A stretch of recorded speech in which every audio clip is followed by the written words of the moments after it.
வணக்கம். நான் டாக்டர் தினேஷ் பிரபு, நுரையீரல் சிகிச்சை நிபுணர், சேலம் பழனியாண்டி மருத்துவமனையில் நுரையீரல் சிகிச்சை நிபுணராக ஆலோசனை மற்றும் மருத்துவ சேவை செய்து கொண்டு வருகிறேன்.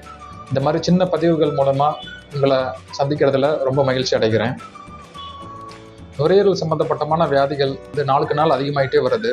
உதாரணத்துக்கு ஒரு சாதாரண சளி, இருமல், காய்ச்சல்லேருந்து தீராத நெஞ்சு சளி, மூச்சு திணறல், சுவாசக்குழாய் பிரச்சனைகள், ஆஸ்துமா, சிஓபிடி, அதே போல் காற்றில் கலந்த நச்சு புகையை சுவாசிக்கிறதுனால வர்ற சிஓபிடி போன்ற நுரையீரல் சுவாச கோளாறுகள், மூச்சு திணறல், இது போன்ற வியாதிகளுக்கு மருத்துவ ஆலோசனை வழங்கி கொண்டு வருகிறேன்.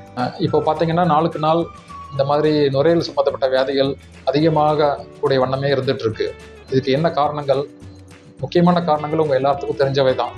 அதாவது சிகரெட், பீடி போன்ற பழக்கத்தினால ஏற்படுறதுனால, அதே போல் காற்றில் கலந்த மாசுபட்ட காற்றை நம்ம சுவாசிக்கிறதுனால, ஒரு சில தொழிற்சாலைகள், அதாவது பஞ்சாலை, நூலாலை, இல்லை ஒரு சில ரசாயன கழிவுகள் வெளியேற்றக்கூடிய தொழிற்சாலைகளில் வேலை செய்யும்போது அதுலேருந்து வர நச்சு புகைகளை சுவாசிக்கும் போது நீண்ட நாள் அதிலே வேலை செய்து கொண்டு சுவாசம் எடுக்கும்போது வர பிரச்சனைகள், இது மூலிமா வர்ற வியாதிகள் அதிகமாயிட்டே வருது.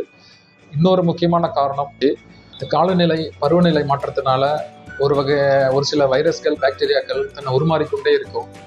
அது முன்பு இருந்ததை விட ரொம்ப தீவிரமான, வேகமாக பரவக்கூடிய அளவுக்கு வியாதிகள் உண்டு பண்ணும். உதாரணத்துக்கு COVID-19 வைரஸ் நம்ம எல்லாருக்கும் தெரிஞ்சது, அனுபவப்பட்டது. அது உருமாற்றத்தினால நமக்கு அந்த கோவிட் நிமோனியாங்கிற அந்த சீரியஸான பிரச்சனைகள் உண்டு பண்ணுச்சு. அது மட்டும் இல்லாமல் அதனுடைய உள் உருமாற்றம், சப்மியூட்டேஷன்னால உயிர் சேதம் பாதிக்கப்படுற அளவுக்கு நமக்கு வியாதிகள் உண்டு பண்ணுச்சு. நான் மக்கள்கிட்ட வேண்டிக்கிறது, ஒரு சில பழக்க வழக்கங்களை நீங்களும் கடைபிடிக்கணும், மாற்றிக்கணும். அதாவது ஒரு உதாரணத்துக்கு பார்த்தீங்கன்னா, கைகளை சுத்தமாக வைத்துக் கொள்ளுதல், அதாவது ஹேண்ட் ஹைஜீன், அது எப்போவுமே நீங்கள் ஃபாலோ பண்ணணும். அதே மாதிரி தேவையான இடங்களில் நீங்கள் முகக்கவசம், மாஸ்க் அணிய வேண்டிய இடத்துல அணிய வேண்டிய நேரத்துக்கு கட்டாயம் அணிய வேண்டும். அதே போல் க்ரௌடட் ஏரியாஸ் அவாய்ட் பண்ணணும்.